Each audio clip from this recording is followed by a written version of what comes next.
오늘도 이곳에 함께 모여 하나님께 예배드리고 계신 여러분 모두에게 우리 주님의 은혜와 평화가 넘치시기를 바랍니다.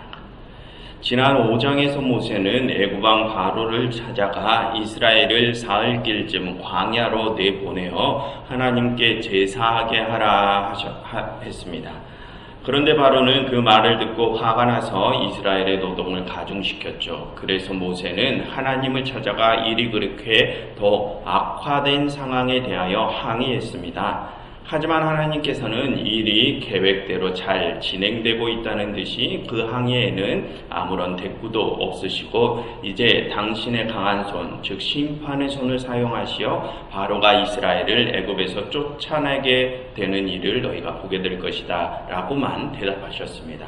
거기까지가 지난번에 살펴본 내용이었고, 그리고 오늘 하나님께서는 모세에게 다시 한 번 더 애굽으로 가서 당신의 뜻을 전하라라는 명령을 내리십니다. 먼저 오늘 본문의 구조와 줄거리부터 살펴보겠습니다. 여러분, 본래 오늘 본문 6장 2절부터 뒤에 7장 7절까지는 한 묶음으로 된 이야기입니다. 방금 말씀드린 것처럼 오늘 6장 2절부터 13절에서는 하나님께서 모세에게 다시 한번 애굽에 가서 당신의 뜻을 전하라는 제명령을 주시고, 그 다음 6장 14절부터 27절에서 모세와 아론의 족보에 대하여 소개가 됩니다. 그리고 그 다음 6장 28절부터 7장 7절까지 해서 하나님께서는 모세에게 다시 한번 제소명을 또다시 주십니다. 그리고 그 뒤에 모세가 애굽으로 다시 가서 드디어 애굽의 10재앙이 들이닥치는 이야기가 시작되죠.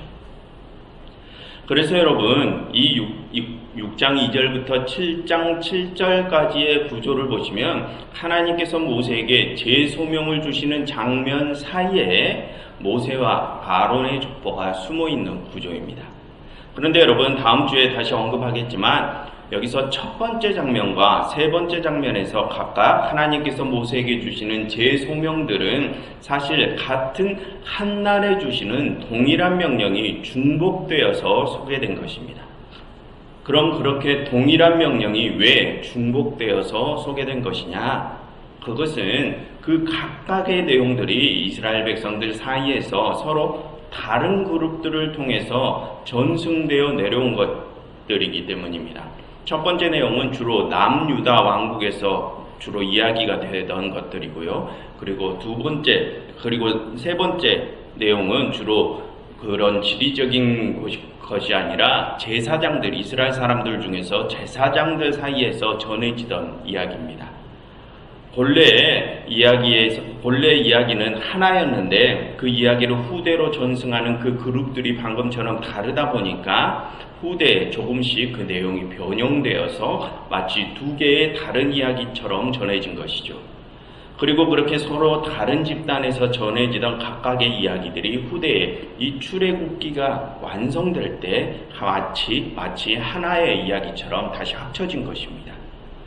그럼 그 둘 중에서 하나만 골라서 넣지 왜 둘을 합친 것이냐? 그것은 그 두 개의 이야기들에서 전하고자 하는 메시지가 약간은 차이가 있기 때문입니다.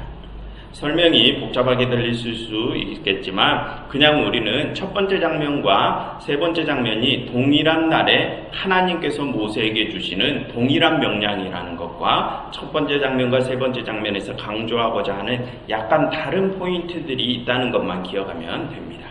그래서 일단은 6장 2절부터 7장 7절의 구조가 그렇게 중복된 구조로 되어 있다는 것을 기억하시면 되고요. 그리고 그 중에서 오늘 우리는 첫 번째 장면을 살펴볼 텐데 그 줄거리는 이렇습니다. 오늘 하나님께서는 다시 한번 모세를 부르시고 그에게 명령을 내리십니다. 하나님께서는 모세에게 내가 이전에 너희 조상들에게 가나안 땅을 주겠다고 약속하셨음을 언급하시면서 이제 당신께서 애굽에서 신음하는 이스라엘의 소리를 듣고 그 언약을, 그 약속을 기억하셨다라고 말씀하십니다. 그리고 하나님께서는 모세에게 다시 이스라엘 백성들에게 가서 전해야 할 말을 일러주시는데 이스라엘을 고통 속에서 구원할 것이고 또한 그들에게 약속의 땅을 주실 것이니 너희 이스라엘은 그 사건들을 통하여 너희를 고통 속에서 건지신 이가 여호와 하나님임을 알라라는 말을 전하라 하십니다. 그래서 모세는 이스라엘 백성들에게 그 말씀을 전하게 되는데, 그런데 이스라엘 백성들은 자신들에게 가중된 가혹한 노동으로 말미암아 마음이 상해서 모세가 전한 그 말씀을 듣지 않게 됩니다.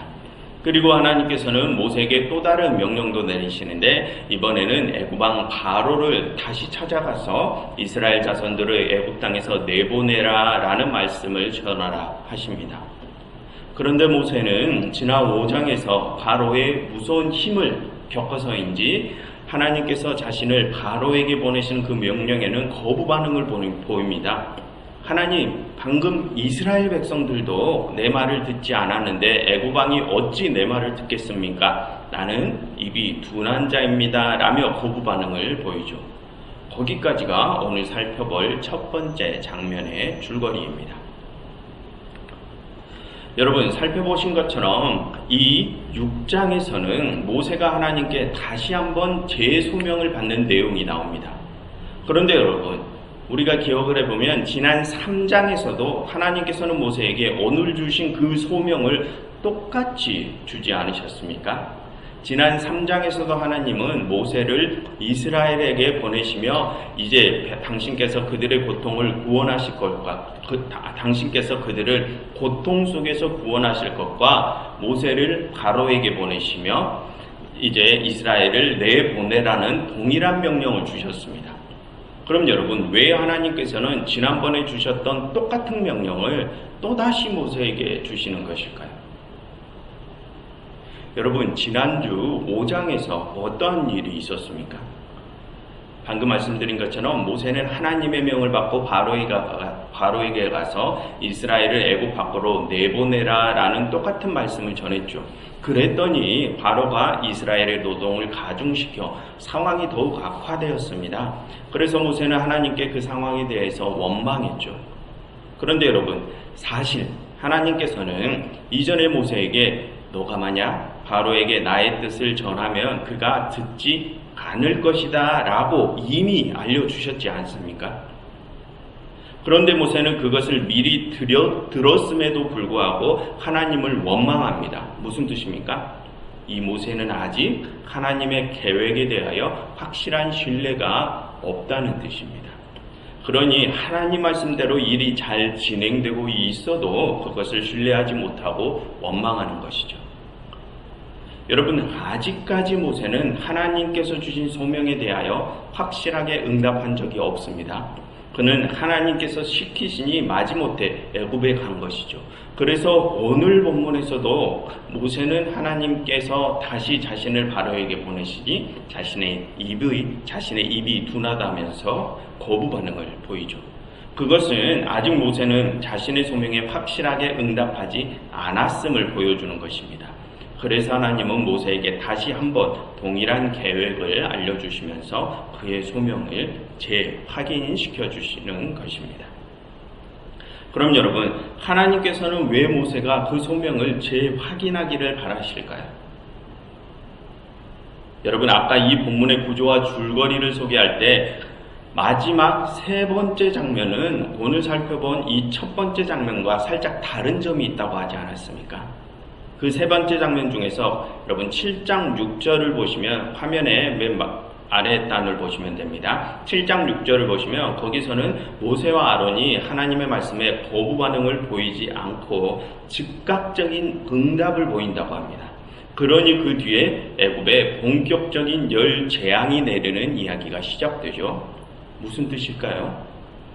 소명을 받은 자들의 적극적인 응답이 있을 때 하나님께서 계획하신 일이 본격적으로 진행되기 시작한다는 것입니다. 즉 하나님의 사역에 가속력이 붙는다는 것이죠. 그래서 하나님께서는 모세가 그의 소명을 재확인하고 그 소명을 확실히 받아들이길 원하시는 것입니다. 여러분, 물론 소명자들이 그렇게 적극적인 응답을 하지 않는다고 해서 하나님께서 그 일을 못 이루시는 것은 아닙니다. 지금까지 모세가 거부 반응을 보였지만 하나님께서는 일을 잘 진행해 오셨듯이 말입니다. 그러나 여기서의 요지는 소명자들이 적극적인 응답을 보일 때 하나님의 사역에 가속력이 붙는다는 것입니다. 그러니 우리가 하나님 나라의 완성이 하루속히 이루어지기를 바란다면 우리가 우리에게 주어진 그 소명에 적극적인 응답을 보여야 함을 우리는 꼭 기억해야 할 것입니다.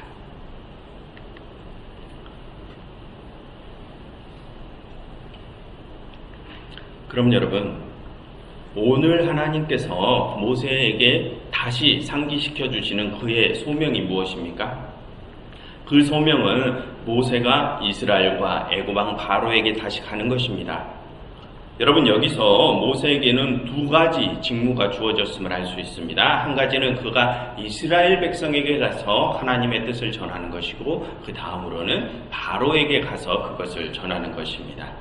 그 중에서 먼저 이스라엘을 향한 그의 직무에 대해서 살펴보자면 그는 이스라엘에게 가서 다음과 같은 내용을 전해야 합니다.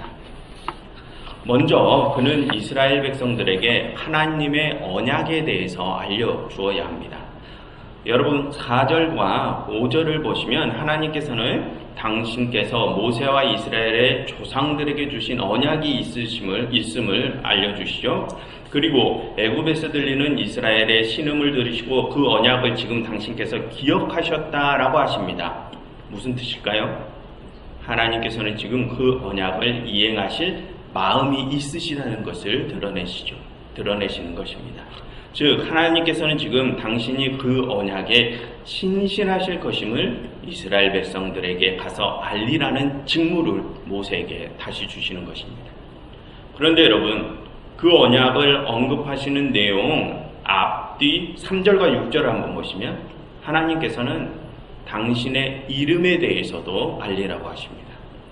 그러시면서 하나님께서는 이스라엘에게 당신의 언약과 함께 당신의 야훼라는 이름까지 다시 한번 알리라고 하시죠. 그럼 여러분, 이 야훼라는 하나님의 이름에는 어떠한 의미가 있길래 하나님의 언약과 함께 그 이름이 함께 알려져야 하는 것일까요? 여러분, 지난번에 그 이름은 스스로 있는 자라고 번역이 되어 있지만 원래의 뜻은 존재하는 모든 것들은 존재할 것이라는 이런 해석하기 힘든 이름이라고 했습니다. 그래서 그 이름의 의미를 우리가 딱 잘라서 정의하는 것은 어렵다고 했었죠. 그런데 그 이름이 하나님께서 이 세상의 창조주이심을 가리킨다는 그 한 가지는 우리가 알 수 있다고 했습니다. 그래서 여러분, 그 야훼라는 하나님의 이름에는 창조주로서의 하나님의 권위와 능력이 들어있는 것입니다. 그런데 여러분, 지금 하나님께서는 모세에게 그 창조주로서의 권위와 능력이 들어있는 그 이름을 당신의 언약과 함께 이스라엘 백성들에게 알리라고 하십니다. 무슨 뜻입니까? 하나님께서는 당신의 창조주로서의 그 권위로, 그 능력으로 반드시 당신의 약속을 이루실 것임을 알리라는 뜻입니다. 그러니 그것에 이스라엘 백성들이 확신을 가질 것을 요구하는 것이죠. 그렇게 하나님께서 당신의 언약을 반드시 이루실 것임을 이스라엘 백성들이 확신하게 하는 것이 이게 모세가 이스라엘에게 전해야 할, 이스라엘에게 이행해야 할 직무입니다. 그럼 여러분, 모세가 전해야 할 그 언약에는 어떠한 내용들이 들어있습니까? 여러분, 6절을 먼저 보시면 그 언약의 첫 번째 내용은 하나님께서 이스라엘을 압제의 상황, 고통의 상황에서 해방시키실 것이라는 내용이 들어있습니다. 여러분, 여기서 우리가 주목할 것은 하나님께서 고통받는 당신의 자녀들을 해방하시는 일은 이 현실의 세상에서 이루어지는 사건이라는 것입니다. 그래서 우리는 이러한 내용을 통하여 하나님께서 이루시는 구원은 영적인 구원만을 뜻하는 것이 아니라 실제 이 세상에서 일어나는 억압들, 착취들, 그런 것들에서의 해방을 뜻함을 우리가 알 수 있습니다. 그것이 하나님께서 당신의 백성들에게 주시는 첫 번째 언약입니다. 그리고 하나님께서 주시는 두 번째 언약은 하나님께서 그들의 하나님 되심을 그들이 알게 될 것이라는 언약입니다. 여러분 이번엔 7절을 보시면 하나님께서는 이스라엘을 당신의 백성 삼으실 것임을 말씀하시면서 동시에 애굽에서 무거운 짐을 지고 있는 이스라엘을 빼내신 분이 당신이심을 너희가 알게 될 것이라고 하시죠. 그래서 여러분 여기서 우리는 하나님은 당신이 어떤 일을 하시는지 그것에 대하여 당신의 백성들이 알기 원하심을 알 수 있습니다. 그래서 하나님은 당신이 고통받는 당신의 백성들을 구원하시는 일을 하신다는 그 사실을 다시 한번 그 사실을 당신의 백성들이 알게 될 것을 약속하시죠. 그것이 하나님께서 주시는 두 번째 약속입니다. 그리고 8절을 보시면 하나님께서는 당신의 백성들에게 약속의 땅을 주실 것도 말씀하시죠. 여러분 이 8절에서 하나님이 아브라함과 이삭과 야곱에게 주시기로 맹세하신 그 땅이 사실 어떤 곳입니까? 어디입니까? 가나안 땅이죠. 그래서 여러분 여기서 우리는 또 다시 하나님께서 당신의 백성들에게 주실 약속의 땅, 영원한 기업, 즉 하나님의 나라는 이 세상에 속한 실제 장소임을 우리는 알 수 있습니다. 그러면 여러분 그 실제 장소는 어떠한 특징이 있는 곳입니까? 억압과 착취가 있는 애굽 땅을 벗어난 곳이죠. 억압과 착취가 없는 곳이라는 뜻입니다. 즉 하나님의 백성들에게 주어질 약속의 땅은 그렇게 고통받는 이들이 없이 모든 이들이 평안과 행복을 누리는, 지금 말로 표현하자면 복지가 좋은 세상이라는 것입니다. 하나님의 나라는 단순히 영적인 유토피아를 가리키는 것이 아니라는 말이죠. 하나님께서는 지금 이 세상을 그런 최고의 복지의 세상으로 만들어 가시는 중이십니다. 그것이 세 번째 언약입니다. 그처럼 여러분 모세는 이제 이스라엘 백성들에게 하나님이 그들을 고통에서 해방시키실 것과 하나님의 그들의 하나님 되실 것, 그리고 약속의 땅을 주실 것이라는 그 세 가지 언약을 일러야 합니다. 알려주어야 합니다. 그래서 이스라엘이 그 약속을 신뢰하게 만들어야 하는 직무를 오늘 다시 받은 것입니다. 그래서 구절을 한번 다시 보시면 9절을 다시 보시면 모세는 이스라엘에게 다시 가서 그 언약의 내용을 전합니다. 그런데 여러분 9절을 보시면 이스라엘이 어떻게 반응했다고 합니까? 모세가 다시 전하는 그 말을 듣지 않았다고 하죠. 그럼 왜 그들은 모세 말을 다시 듣지 않았습니까? 지난번에 모세가 그와 똑같은 말을 전한 뒤로 이스라엘 자신들에게 닥친 상황이 더 안 좋은 쪽으로 흘러갔기 때문입니다. 그래서 그들은 자신들에게 가중된 그 가혹한 상황 때문에 마음이 상해서 모세가 전하는 말을 믿지 않았다고 하죠.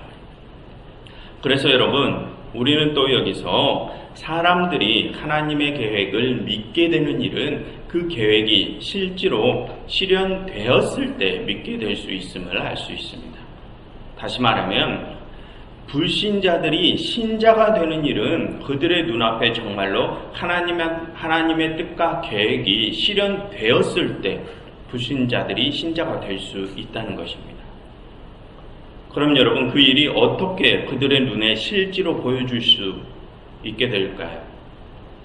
하나님의 부르심을 받은 모세가 자신의 소명에 확신을 갖고 하나님의 뜻에 순종함으로써 애굽에 실제로 하나님의 강한 심판의 손이 미칠 때 그들의 구원이 실제로 보여지게 되죠. 그래서 뒤에 여러분 14장에 가서 보면 그 모든 심판이 다 끝나고 이스라엘이 홍해바다를 건너서 완전한 출애굽을 이룬 뒤에야 그들이 다시 하나님을 경외하게 되었다고 소개를 하고 있습니다. 그처럼 불신자가 신자가 되는 일은 그들의 눈에 실제로 하나님의 구원의 뜻과 계획이 보여질 때 이루어진다는 것입니다. 그리고 그것은 하나님의 부르심을 받은 이들이 자신의 소명에 순복할 때 이루어지는 것이고, 그런데 아직까지 이스라엘은 하나님의 뜻을 신뢰하지 못하고 있습니다. 왜 그렇습니까? 그것은 하나님의 부르심을 받은 모세부터 자신의 소명에 순복하지 않았기 때문입니다. 여러분, 그렇게 모세가 아직 자신의 소명에 순복하지 않았다는 내용은 그 다음 10절부터 12절에도 나옵니다. 여러분, 오늘 모세에게 주어진 직무는 두 가지라고 했습니다. 한 가지는 그가 이스라엘에게 하나님의 언약을 전하는 것이고, 다른 한 가지는 그가 바로에게 가서 하나님의 뜻을 전하는 것이라고 했었죠. 그럼 여러분, 모세는 오늘 자신에게 주어진 그 두 번째 직무는 잘 수행합니까? 그렇지 않죠. 여기를 보시면 모세는 그 두 번째 직무에 거부 반응을 보입니다. 하나님께서 그에게 바로에게 가서 이스라엘을 애굽 밖으로 내보내라 라는 말을 전하라고 하니까 12절에서 모세가 뭐라고 합니까? 이스라엘도 내 말을 듣지 않았는데 바로가 어찌 내 말을 듣겠습니까? 라고 대답을 하죠. 나는 이스라엘도 확신시키지 못하는데 그런 내가 바로의 마음을 어떻게 돌려놓습니까? 이 뜻 아닙니까? 그래서 모세는 자신의 입이 둔하다며 또다시 이전에 3장에서 하나님께서 모세에게 처음 소명을 주실 때 했던 그 변명과 똑같은 변명을 반복합니다. 여러분, 이전에 모세는 처음으로 자신의 소명을 받을 때 자신은 언어장애가 있다면서 지금과 똑같은 변명을 했었죠. 그래서 하나님께서는 그에게 아론을 붙여주셨습니다. 그래서 오늘 보면 13절을 보시면 오늘도 하나님께서는 모세와 함께 그 아론을 보내시죠. 즉 모세는 자신의 입을 대신할 이 아론이라는 대비책이 있습니다. 그런데도 모세는 오늘 또다시 하나님께 자신의 입이 둔하다는 똑같은 핑계를 대며 거부 반응을 보이죠. 여러분, 그것은 지금 이 모세가 하나님의 일하시는 방식을 믿지 못한다는 뜻입니다. 하나님께서 자신의 입을 대신하게 해주신 그 아론과 함께 이전에 바로에게 한번 가봤었는데 그렇게 하나님의 방식대로 해보았더니 이스라엘의 상황이 더 악화되었습니다. 그래서 모세가 보기에는 그렇게 하나님의 방식대로 했다가 일이 더 꼬인 것처럼 보입니다. 그래서 모세는 지난주에 하나님께 항의했었죠. 즉 모세는 하나님께서 일하시는 방식이 마음에 들지 않았던 것입니다. 그래서 오늘 모세는 지난번과 똑같은 핑계를 대면서 아직 자신이 하나님의 방식을 믿지 못하는 것과 그래서 자신에게 주어진 소명을 받기 싫은 그런 티를 내는 것입니다. 그래서 여러분 11절을 보시면 오늘 하나님은 모세에게 바로에게 전할 말을 지난번과는 조금 다르게 일러주십니다. 여러분 지난 3장 18절에서 하나님이 모세에게 처음으로 바로에게 전할 말을 일러주실 때는 이렇게 말씀하셨습니다. 너는 애굽 왕에게 이르기를 우리가 우리 하나님께 제사 드리려 하오니 사흘길쯤 광야로 가도록 허락하소서 하라 라고 말씀하셨습니다. 너는 가서 바로에게 허락을 구하라 라고 말씀하셨다는 것입니다. 여러분 그것은 이전에 모세가 바로를 설득해야 하는 일이 있었음을 의미합니다. 그런데 모세는 아직까지도 자신의 입이 둔하다는 핑계를 대고 있죠. 그래서 이번에 이 6장에서 하나님께서는 그 핑계가 아예 통하지 못하게 만드십니다.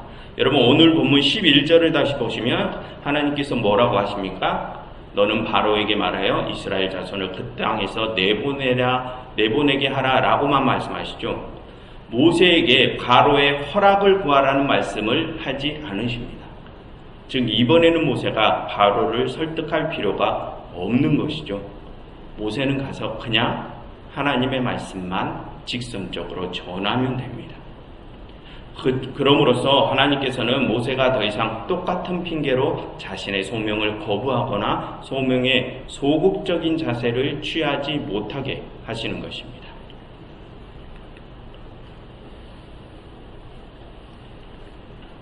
그처럼 여러분 지난 5장부터 오늘 본문까지 이어지는 내용을 보면 모세는 아직까지 자신에게 주어진 소명을 확신하지 못하고 하나님의 일하는 방식까지 의심하는 상태에 있음을 우리가 알 수 있습니다. 그래서 이 6장에서는 그런 모습 때문에 하나님께서 다시 한 번 더 그 소명을 재확인시켜 주시는 작업을 하시죠. 여러분, 그러한 내용은 지금 애굽에서 고통당하는 이스라엘을 한시라도 빨리 구해야 하는 그 급박한 상황에서 이 모세 때문에 일이 지체되고 있음을 보여주는 것입니다. 그래서 이 출애굽기를 읽고 있는 우리와 같은 독자들은 모세가 그렇게 계속해서 하나님의 부르심에 거부 반응을 보이고 하나님께서 모세에게 또다시 소명을 주시는 내용을 반복적으로 접함으로써 이야기의 흐름이 지루하게 늘어지는 느낌을 우리가 받을 수 있죠. 그래서 우리는 이를 그렇게 질질 끄는 모세를 보면서 답답함을 느끼기도 합니다. 여러분, 그렇지 않습니까? 여러분, 오늘 본문의 의도는 바로 그것입니다. 우리로 하여금 그 답답함을 느끼게 하려는 것입니다. 왜 그렇습니까? 그렇게 함으로써 답답하게 행동하는 그 모세의 모습이 바로 우리 자신들의 모습임을 깨닫게 하려는 것이죠. 그리고 또한 그럼으로써 우리는 이 모세처럼 행동하면 안 된다는 것을 우리 스스로 깨닫게 하려는 것입니다. 여러분, 하나님께서는 지금 이 출애굽기를 읽고 있는 우리를 이 모세와 똑같이 부르셨습니다. 여러분, 우리가 이 성경을 읽고 있다는 것은 그 자체가 이미 우리는 하나님의 뜻에 관심을 가지고 있음을 증거합니다. 그 관심이 긍정적인 관심이든 부정적인 관심이든 어쨌든 관심이 있다는 것을 증명하죠. 그런데 여러분, 이 성경에서는 하나님께서 당신의 뜻을 사람들에게 드러내시는 일은 당신께서 계획하시고 택하신 백성들에게 그것을 드러내신다고 말하고 있습니다. 즉, 우리는 이미 하나님의 계획 속에서 택함을 받고 부르심을 받은 자들이라는 것입니다. 그럼 여러분, 지금 나는 그런 하나님의 선택과 부르심을 받고 그에 대하여 어떠한 반응을 보이고 있습니까? 하나님께서 우리에게 주신 약속의 확신을 갖고 하나님의 그 부르심에 순복하여 하나님의 사역을 우리는 지금 가속시키고 있습니까?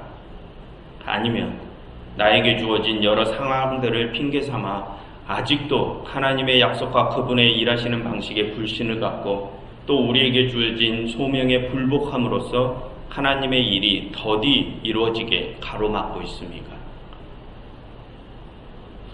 여러분, 우리는 때로는 하나님의 사역이 완성되는 일의 책임을 전적으로 하나님께 돌리는 경향이 있습니다. 그 일에 대한 나의 책임을 쏙 빼내는 것이죠. 그런데 여러분, 오늘의 본문은 말합니다. 하나님의 사역이 더디 이루어지는 것은 그 사역에 부르심을 받은 이가 불신과 불복을 하기 때문이라고 말을 하고 있습니다. 그럼 여러분, 우리는 지금 왜 우리에게 주어진 그 소명에 불신을 갖고 불복을 하고 있습니까? 혹시 지금 나에게 주어진 상황이 여의치 않기 때문에 또는 이 세상의 역사가 흘러가는 모습이 내 마음에 들지 않기 때문에 그렇지는 않습니까? 여러분, 하나님께서 일하시는 방식은 우리의 짧은 생각의 범위를 넘어섭니다. 하나님께서 일하시는 방식이 나의 성에 안 차더라도 또 우리가 생각하기에 그 방식이 아무리 미련하게 보이더라도 하나님께서는 그 어리석은 방법으로 당신의 일을 이루어 가십니다. 왜 그러십니까? 하나님께서는 우리가 생각하는 그 미련한 방법을 통하여 이 세상에서 자신들이 가장 잘나고 힘이 있다 자신하는 그런 자들을 무너뜨리시고 또 그들의 그 힘을 그렇게 부끄럽게 하려 하시기 때문입니다. 여러분, 하나님은 이 세상의 창조주이십니다. 우리가 가장 미련하고 약하다 생각하는 그 방법으로도 얼마든지 이 세상의 가장 강한 힘들과 권력을 제압하실 수 있는 절대적인 주권자이십니다.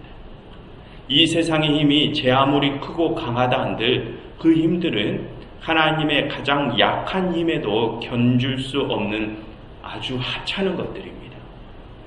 그러니 여러분, 우리 앞에 주어진 상황들이 내 눈에 못마땅하게 보이더라도 하나님께서 나에게 맡기신 그 일에 그냥 순복하시기를 바랍니다. 내가 하나님의 역사하심과 그 방식을 판단하려 하지 마시고 그래서 나에게 주어진 소명에 불신을 갖지 마시고 이 세상을 창조하신 그 창조주 하나님을 신뢰하시면서 그저 나에게 주어진 그 일들에 순복하시어 지금 이 예배를 함께 드리시는 여러분들께서 하나님 나라의 완성을 가속시켜 주시길 간절히 바랍니다. 기도하겠습니다.